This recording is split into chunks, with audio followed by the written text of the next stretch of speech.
যদি এই সময় হঠাৎ করে দেখেন যে আপনার গাছের পাতা ঠিক এইভাবে পুড়ে যাচ্ছে, এইভাবে মানে বুঝতে পারছেন তো কীভাবে পুড়ে যাচ্ছে, মোটামুটি বোঝাতে পারছি আশা করে। হ্যাঁ, নার্সারিতে আছি, কি কারণে এটা পুড়লো তাদের থেকে জানলাম।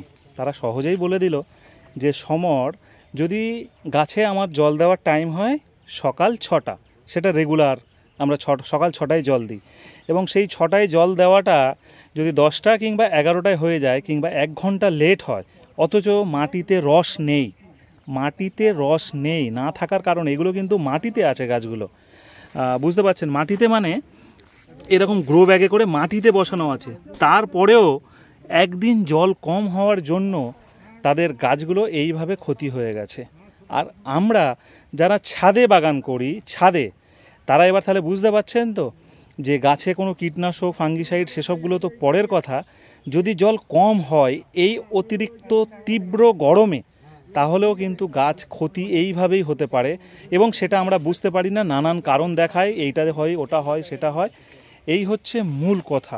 কোথায় আছি, কোন নার্সারিতে আছি সেসব বাদ দিয়ে তারা যে পরিচর্যাগুলো জানাচ্ছে সেগুলো খেয়াল করুন। টবের মাটি সব সময় ভেজা থাকবে, এখন যে অতিরিক্ত গরম আছে সেইটুকুই খালি খেয়াল রাখুন, আর অন্য কিছু নয়। এছাড়া দিনে কম করে 2বার জল দিতে হবে।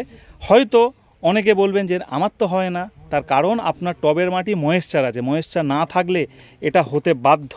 কারণ নার্সারিরা যেটা করে তারা কিন্তু সব জেনে শুনেই করে। তাই ভালো থাকুন, সুস্থ থাকুন, আর এই চ্যানেল যেভাবে রোজ আপনাদের ভিডিও দিচ্ছে, চ্যানেলের সঙ্গে থাকুন।